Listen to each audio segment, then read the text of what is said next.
The old pickup truck made a strange noise as it pulled into the parking lot of Danny's diner. The man behind the wheel paused for a moment, listening to the engine sputter before it finally went quiet. He looked at the small restaurant through the windshield inside. Just 6 months ago, he would have driven past a place like this without a second thought. Now it was one of the few places he could afford to take his daughter for their weekly breakfast. "Daddy, are we going to eat here?" asked the little girl in the back seat. She pressed her face against the window, looking at the simple building with its faded paint and flickering neon sign that read, "Danny's Diner, Home Cooking, since 1962. "Yes, sweetheart. They make really good pancakes here," he said, trying to sound cheerful. The truth was, he had no idea what the food was like. He had chosen this place because it was cheap and far from the city where people might recognize him. The man's name was Robert, and until recently, he had been one of the most successful business owners in the state. His technology company had been worth millions of dollars. He lived in a mansion with 12 rooms, owned 3 expensive cars, and never worried about money. His daughter Lily had everything she could want: the best toys, clothes from fancy stores, and a private tutor who came to their house every day. But everything changed when the news broke. Someone had stolen millions of dollars from his company, and somehow, everyone believed it was him. The newspapers printed his picture on the front page with headlines calling him a thief. Television reporters stood outside his house, filming, every time he left. His bank accounts were frozen, which meant he couldn't use any of his money. The police took his cars and put his house up for sale. The worst part wasn't losing the money or the house. The worst part was watching his 8-year-old daughter try to understand why their life had suddenly turned upside down. Lily knew something was wrong, but she was too young to understand the complicated business problems that had destroyed their family's reputation. "Can we get chocolate chip pancakes?" Lily asked as they walked toward the diner entrance. "We'll see what they have," Robert replied. He had exactly $43 in his wallet, and that money had to last them until Friday, when he would get paid from his new job at a warehouse. It wasn't much money, but it was honest work, and right now, honest work was all he could find. The diner was busy for a Tuesday morning. Most of the customers looked like working people: construction workers, nurses getting off the night shift, and elderly couples sharing coffee and reading newspapers. Robert was grateful that everyone seemed focused on their own conversations. He chose a corner booth where they could sit with their backs to most of the room. A young woman with tired eyes and a friendly smile approached their table. She looked like she was in her late 20s, and Robert could tell she had been working since early morning. Her name tag said Katie, and she had the kind of warm personality that made people feel comfortable right away. "Good morning." "What? Can I get you folks to drink?" Katie asked, setting down 2 glasses of ice water. "Coffee for me and chocolate milk for her if you have it," Robert said. "Of course, and don't worry about the price of the chocolate milk. Kids eat free on Tuesdays," Katie said with a wink at Lily. Robert felt relieved. Every small kindness meant a lot these days. While Katie went to get their drinks, Robert looked around the diner. The walls were covered with old photographs of the town from decades ago. There were pictures of local high school football teams, family gatherings, and community events. It felt like a place where people knew each other and took care of their neighbors.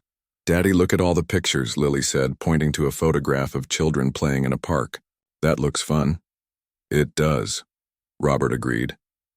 He remembered taking Lily to expensive theme parks and fancy resorts, but she seemed just as happy looking at these simple pictures of regular kids having fun in their neighborhood.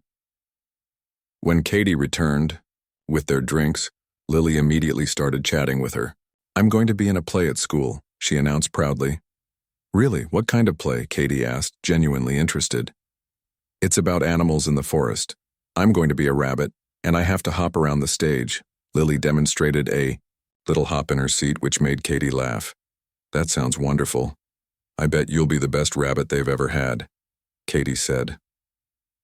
Robert watched this simple interaction and felt a mix of gratitude and sadness. Lily used to have everything money could buy, but what she really needed was just people who would listen to her and care about her stories. Katie was giving her that gift without even knowing how much it meant. While they waited for their food, Robert tried to stay relaxed. but he couldn't shake the feeling that someone might recognize him. He had been careful to grow a beard and wear old clothes, but his face had been on television so many times that he worried people would figure out who he was. The trouble started when a man at the counter turned around to look for a napkin dispenser. His eyes met Robert's for just a moment, and Robert saw the recognition flash across the man's face. The stranger looked confused at first, then surprised, then angry. Robert quickly looked away and focused on Lily, who was coloring on the paper placemat Katie had brought her. She was drawing a picture of a family standing in front of a house with a big sun in the sky and flowers everywhere. "Who's in your picture?" Robert asked, trying to keep his voice normal. "That's you and me in our new house," Lily said. "It's not as big as our old house, but I like it because my bedroom window looks out at the bird feeder." Robert's heart broke a little. Their new house was actually a small apartment with 2 bedrooms and thin walls. But Lily had found something beautiful about it anyway. She always did that, found the good in whatever situation they were in. Katie arrived with their breakfast just as Robert noticed the man from the counter talking quietly to his friends.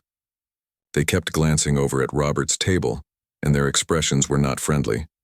Robert's stomach tightened with worry, but he tried to focus on cutting up Lily's pancakes. "These are really good, Daddy," Lily said, taking a big bite.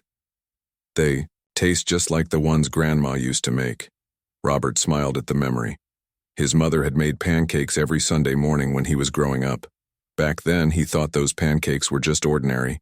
Now he realized they had been special because they were made with love, just like these pancakes that Katie had brought them. As they ate, more people in the diner began to notice Robert. He heard whispers and saw people pointing. Some of them had smartphones out, probably taking pictures or looking up news articles about him. The comfortable feeling he had enjoyed just minutes earlier was quickly disappearing. Robert knew they would have to leave soon, but he wanted to let Lily finish her breakfast first. She was so happy, talking about her school friends and her upcoming rabbit performance. He didn't want to ruin this small moment of normal life that they had found together, but he could feel the tension in the room growing, and he knew that their peaceful morning was about to come to an end. Katie noticed the change in the diner's atmosphere before Robert did. She had been working at Danny's for 3 years, and she could read the room like a book. The friendly chatter had turned into hushed whispers, and too many people were looking toward the corner booth where the man and his daughter were sitting. She refilled coffee cups at nearby tables and caught pieces of conversations. "I'm sure that's him," someone said. "The guy from the news who stole all that money." Another voice added, "What's he doing here? Doesn't he have some shame?" Katie felt uncomfortable. She had recognized the man when he first walked in, but something about him didn't match what she had seen on television. The news had painted him as a greedy criminal, but the person sitting in her section seemed like a tired father trying to give his little girl a normal morning. He was gentle with his daughter, patient when she spilled a little syrup, and polite to Katie in a way that felt genuine. The little girl was completely unaware of the tension building around them. She was focused on her coloring, occasionally looking up to tell her father about her artwork or ask questions about the pictures on the walls. Katie watched her hop a little in her seat as she practiced being a rabbit, and it made her smile, despite the uncomfortable situation developing in the restaurant. "Excuse me, miss," called a voice from across the room. Katie turned to see a heavy-set man in a work shirt walking toward her. His face was red, and his hands were clenched into fists. "Do you know who that is sitting over there?" Katie glanced toward Robert's table, then back at the angry man. "He's a customer, sir. Is there something I can help you with?" "That's Robert Chen, the guy who destroyed half the businesses in this county," the man said loudly. Other customers turned to listen. "My brother lost his life savings because of that crook. He trusted that man's company with his retirement money, and now my brother can't even afford his heart medication." Katie felt her stomach drop. She knew the man was talking about the big scandal that had been all over the news for months. A technology company had collapsed, and thousands of people lost their investments. The news reports had shown angry crowds outside courthouses and families who had lost everything they owned. "Sir, I understand you're upset, but this is a restaurant," Katie said quietly. "Maybe we could—" "No. I want to know what he's doing here," The man interrupted. Does he think he can just show up and pretend nothing happened? People are hurting because of him. By now, the entire diner was listening. Robert looked up from his daughter's coloring book and saw all the faces staring at him. His worst fear was coming true. Lily noticed the change too and looked confused by all the attention. Daddy, why is everyone looking at us? She asked in a small voice. Robert's heart was racing. He needed to get Lily out of here before things got worse, but the angry man was now blocking the path to the front door. More people were standing up from their tables, and their expressions ranged from curious to hostile. Listen, sir, Robert said, standing up slowly and speaking directly to the angry man. I understand why you're upset. I really do. But my daughter and I were just trying to have breakfast. We don't want any trouble. Trouble? The man laughed bitterly. You think this is trouble? Let me tell you about trouble. My brother worked for 40 years and saved every penny. He trusted your company because you promised safe investments. Now he's 70 years old and working at a grocery store because he has no retirement left. Other voices joined in.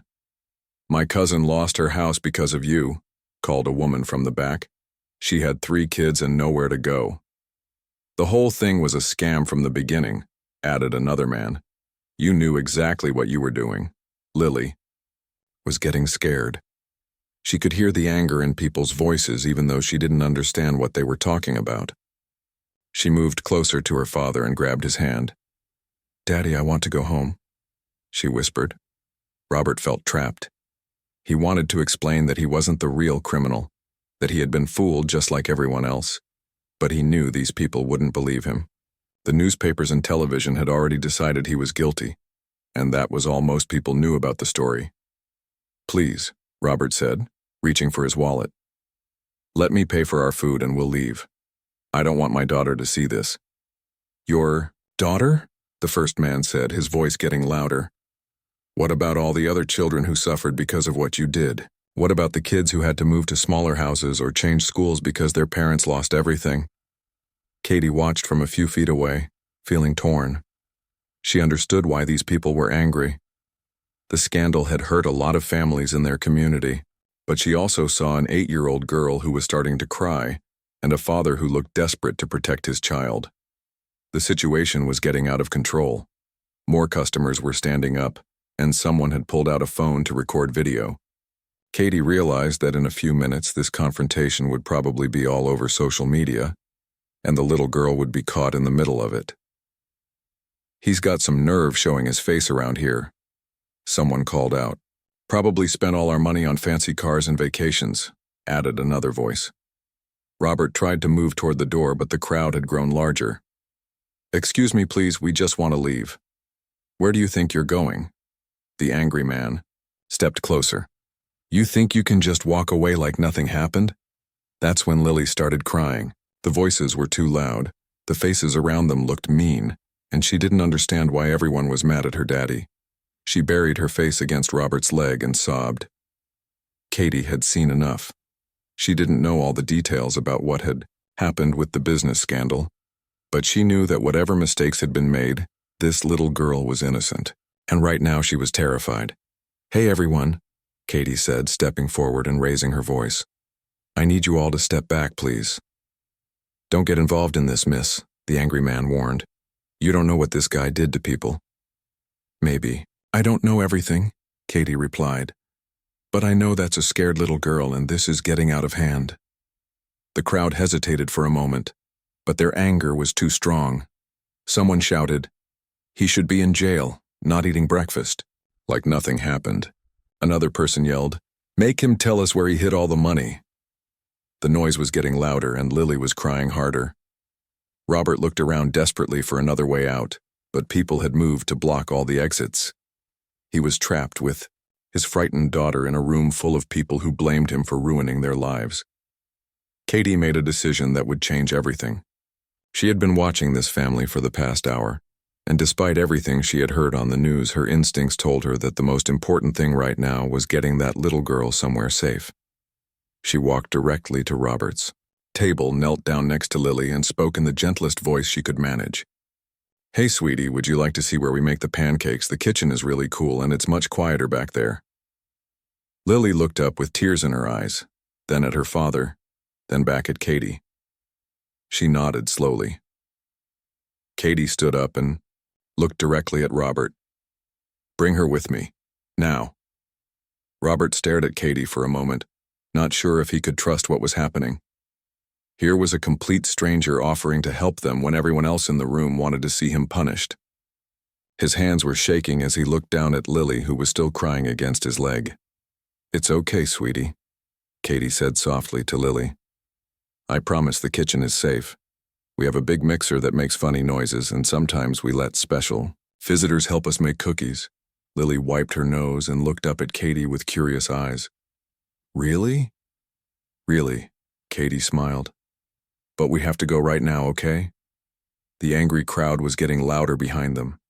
Someone had started filming with their phone, and Robert could hear people calling him names that he didn't want his daughter to hear. He knew they had to move fast before things got even worse. Thank you, Robert whispered to Katie. He picked up Lily and followed Katie toward the back of the restaurant. Hey, where do you think you're going? The angry man shouted. Don't let him leave. Katie turned around and faced the crowd. Her heart was beating fast, but she forced herself to speak clearly. This is still a restaurant and I'm still working here. That little girl is scared, and I'm taking her somewhere quiet. If anyone has a problem with that, you can talk to my manager. Your manager? Someone laughed. Lady, do you know who that guy is? I know he's a customer with a frightened child, Katie replied firmly. And right now, that's all that matters. To me. An older woman near the front of the crowd spoke up. Honey, you don't understand. That man stole money from hundreds of families. My neighbor lost her house because of him. Katie felt a knot in her stomach. She knew the scandal had hurt real people, and she understood their anger. But as she looked at Lily clinging to her father's neck, all she could think about was getting the scared little girl away from the shouting. I understand you're all hurting, Katie said, but yelling at a child isn't going to fix anything. Please just let us get her somewhere quiet. The crowd hesitated, but the angry man wasn't giving up. You're helping a criminal escape. We should call the police right now. Then call them, Katie said, surprising herself with her boldness. But until they get here, I'm doing my job, which is taking care of customers. She turned around and continued walking toward the kitchen, with Robert and Lily following close behind. The crowd's voices got louder, but no one tried to physically stop them. The kitchen at Danny's diner was small and cramped, but it felt like a sanctuary compared to the chaos in the dining room. The cook, an elderly man named Pete, who had worked there for 15 years, looked up in surprise as Katie entered with Robert and Lily. What's going on out there? Pete asked. Sounds like a riot. Long story, Katie said quickly. Can they stay back here for a few minutes? That little girl is scared. Pete looked at Robert and immediately recognized him from the news. His expression grew serious, but when he saw Lily's tear-stained face, his features softened. Sure. No. Problem. Kids shouldn't have to deal with grown-up problems. Katie set Lily down near a prep table and knelt beside her. See? It's much quieter back here. Are you feeling better? Lily nodded and looked around the kitchen with curiosity. The fear was slowly leaving her eyes as she watched Pete flip pancakes on the large griddle. It smells good back here, she said. That's because we're making fresh food, Pete explained kindly. Would you like to see how we make the pancakes? While Pete distracted Lily, Katie pulled Robert aside. She could hear the crowd in the dining room getting more agitated, and she knew they couldn't stay in the kitchen forever. There's a back door that leads to the alley, she whispered. You can get to your car from there without going through the restaurant. Robert looked at her with gratitude and confusion. Why are you helping us? You know who I am, don't you? Katie hesitated. She did know who he was, and she had seen the news reports about the scandal, but she had also watched him interact with his daughter for the past hour, and everything she observed told her there was more to the story than what appeared on television. I don't know all the details about what happened, she said honestly, but I do know that your daughter loves you, and you're trying to protect her. That tells me something about who you really are. The news makes it sound like I planned everything, Robert said quietly. But I was just as shocked as everyone else when we discovered the missing money. My business partner disappeared with millions of dollars, and somehow I became the person everyone blamed. Katie studied his face. She had gotten good at reading people during her years as a waitress, and Robert didn't seem like someone who was lying. He seemed like someone who was carrying a heavy burden. Look, she said. I don't know what really happened, and it's not my place to judge. But right now, your daughter needs you to get her out of here safely. From the dining room, they could hear someone yelling, "Where did they go?" "Check the back." Katie's eyes widened. "We need to move now." She walked over to where Lily was watching Pete cook. "Hey, sweetie, would you like to go on an adventure?" "What kind of adventure?" Lily asked. "Well, there's a secret door back here that leads outside. It's like a hidden exit that only restaurant workers know about." Lily's eyes lit up. She loved the idea of a secret door. "Can Daddy come too?" "Of course," Katie smiled, "but we have to be very quiet, like we're playing a sneaky game." Katie led them through the narrow hallway that connected the kitchen to the storage room. She could hear footsteps and voices getting closer to the kitchen. Someone was definitely looking for them. The back door was heavy and old, and it squeaked when Katie pushed it open. The alley behind the restaurant was quiet and empty, with just a few garbage bins and Katie's old car parked near the building. "Where's your truck?" Katie asked Robert. "Around front, but I can't get to it without going through the crowd." Katie made a decision that surprised even herself. She reached into her apron pocket and pulled out her car keys. "Take my car." Robert stared at the keys like they were made of gold. "I can't take your car. You don't even know me." "I know enough," Katie said. "I know you're a father who's trying to keep his daughter safe, and I know that crowd isn't going to calm down anytime soon. But how will you get home? What if I don't bring it back?" Katie looked at Lily, who was holding her father's hand and looking up at both of them with trust in her eyes. "You'll bring it back, I can tell." The sound of voices was getting closer. Someone had definitely figured out they were in the back of the building. "Please," Katie urged, pressing the keys into Robert's hand. "Just go. Drive somewhere safe and figure out what to do next." Robert felt overwhelmed by this stranger's kindness. "I don't know how to thank you." "Don't thank me," Katie said. "Just take care of your little girl." She knelt down and gave Lily a quick hug. "You be good for your daddy, okay? And remember, you're going to be the best rabbit in that school play." Lily giggled and hugged Katie. "Eck. Will you come watch me?" "I hope so," Katie said, though she had no idea if she would ever see this little girl again. Robert picked up Lily and walked quickly toward Katie's car. As he was putting Lily in the back seat, the kitchen door burst open and the angry man from the restaurant appeared in the alley. "There he is," the man shouted. "Don't let him get away." Robert's hands fumbled with the car keys as more people poured into the alley behind them. Robert's hands were shaking so badly he could barely get the key into the ignition. Behind him, he could hear the angry voices getting closer and Lily asking why they had to run so fast. The engine turned over on the second try and he quickly backed out of the parking space just as the first person reached the car. "Stop right there," the angry man yelled, but Robert was already driving away. In the rearview mirror, he could see Katie standing in the alley, surrounded by the crowd of angry people. They were probably asking her questions, maybe even blaming her for helping him escape. Robert felt terrible about leaving her there, but he had to get Lily somewhere safe first. "Daddy, why were those people so mad?" Lily asked from the back seat. She had stopped crying, but her voice was still shaky. "Sometimes grown-ups get confused about things," Robert said, trying to find words that would make sense to an 8-year-old. "They think I did something bad, but it's complicated."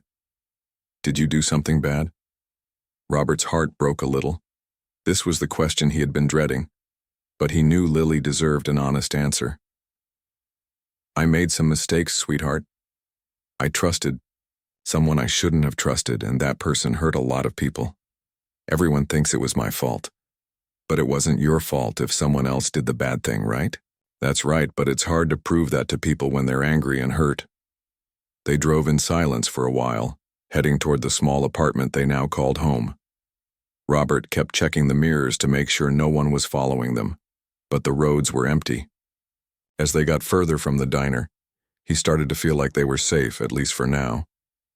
But he couldn't stop thinking about Katie. She had risked her job, and maybe even her safety to help them, and she didn't even know them.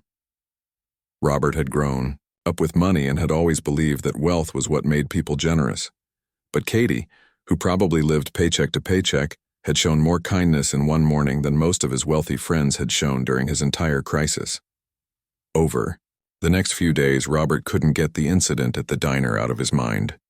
He returned to his job at the warehouse, loading trucks and trying to keep his head down, but he kept thinking about Katie's car sitting in his parking lot. He needed to return it, but he was afraid to go back to the diner.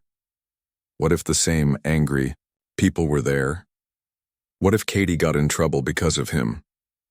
On Thursday evening, after Lily had gone to bed, Robert made a decision. He would go back to the diner early in the morning before it got busy, return Katie's car, and try to apologize for the trouble he had caused. The next morning, Robert arrived at Danny's diner just as Katie was unlocking the front door for the breakfast shift. She looked surprised to see him, then relieved when she noticed her car behind him. "You came back," she said simply. "I said I would," Robert replied, holding out her keys. "I'm sorry about what happened. I hope you didn't get in trouble." Katie took the keys and gestured for him to come inside. "Let's talk. I'll make some coffee." The diner was empty and quiet, completely different from the chaos of a few days earlier. Robert sat at the same corner booth where everything had started, and Katie brought over 2 cups of coffee. "So what really happened?" she asked. "With your company, I mean, if you want to tell me." Robert had told this story to lawyers and investigators, but never to someone who was just genuinely curious. "I started the company 10 years ago with my college roommate, David. We developed software that helped small businesses manage their investments. Everything was going great until about 2 years ago." He paused, taking a sip of coffee. "David was in charge of the financial side while I focused on the technology. I trusted him completely. We had been friends since we were 18 years old. I never thought to question what he was doing with the money. What was he doing? He was using new investors' money to pay returns to old investors. It's called a pyramid scheme. Meanwhile, he was secretly moving millions of dollars into accounts I didn't know about. When everything collapsed, he disappeared. The police think he's in South America somewhere." Katie listened without interrupting. Robert continued. "The worst part is that I recommended our company to friends and neighbors. People trusted me because they knew me. When they lost everything, they felt like I had personally betrayed them. But you lost everything too, didn't you?" "Everything," Robert confirmed. "My house, my cars, my savings. The only reason Lily and I have a place to live is because my sister is letting us stay in her rental apartment. I'm paying her what I can from my warehouse job." Katie studied his face. She had been thinking about this conversation for days, and her instincts told her that Robert was telling the truth. "Have you tried to explain this to people? To the families who lost money?" Robert laughed bitterly. "Would you believe me if our situations were reversed? If you had lost your life savings because of my company, would you want to hear my excuses?" Katie considered this. "Maybe not at first, but I think I would want to know the whole truth eventually. The police and the lawyers believe me now. They've found evidence that David was hiding money and manipulating the books. But that doesn't help the families who are still struggling. And it doesn't change the fact that I should have been paying more attention to what was happening in my own company." They sat in comfortable silence for a few minutes, sipping their coffee as the morning sun streamed through the diner's windows. Finally, Katie spoke. "You know, I've been thinking about something since Tuesday. Those people who were angry at you, they're not bad people, they're just hurting." "I know," Robert said. "I don't blame them for hating me. But here's the thing," Katie continued. "Hating you isn't going to get their money back or fix their problems. And you hating yourself isn't going to help anyone either." Robert looked up, surprised by her directness. I've been working here for 3 years, Katie said. I've seen all kinds of people come through that door. Rich people, poor people, happy people, sad people. You know what I've learned? The people who spend their time being angry and bitter just end up more miserable. The people who find ways to help others, even when they're struggling themselves, those are the ones who find some peace. What are you saying? I'm saying maybe instead of hiding from those families, you should find a way to help them. Not with money you don't have, but with something else. Robert thought about this. Like what? I don't know yet, but you understand. What they're going through better than anyone else. You lost everything too. Maybe that means you're the right person to help them figure out how to rebuild. Before Robert could respond, the bell above the diner's front door chimed. An elderly woman walked in, moving slowly with the help of a walking cane. Katie got up to greet her, but the woman was looking directly at Robert. "Excuse me," the woman said. "Aren't you Robert Chen?" Robert's stomach dropped. Here we go again, he thought. But when he looked at the woman's face, he didn't see anger. He saw sadness and curiosity. "Yes, I am," he said quietly. "I'm Helen Martinez. My husband and I lost our retirement savings in your company. I've been hoping to run into you." Robert braced himself for another confrontation, but Helen surprised him. "I wanted to ask you something. Are you planning to do anything to help the families who were hurt? Because we need someone who understands what we're going through." Robert stared at Helen in disbelief. This was not what he had expected at all. He had prepared himself for anger, accusations, maybe even threats. But Helen was asking him to help, not punish him. "I'm not sure I understand," Robert said carefully. "What kind of help are you talking about?" Helen sat down across from him, setting her cane against the table. Katie quietly refilled everyone's coffee cups and stepped back to give them space to talk. "My husband worked for 35 years as a mechanic," Helen began. "We saved every penny we could because we wanted to retire with dignity. When we heard about your company, it seemed like the perfect opportunity to make our money grow safely." Robert felt the familiar knot of guilt forming in his stomach, but Helen continued in a calm voice. "We lost everything. Our retirement fund, our emergency savings, even the money we had set aside for our granddaughter's college. At first I was so angry I couldn't sleep at night. I wanted someone to pay for what happened to us." "I understand," Robert said quietly. "I would feel the same way." "But anger doesn't pay the bills," Helen said with a sad smile. "After a few months, I realized that being mad at you wasn't helping me figure out how to rebuild my life at 72 years old."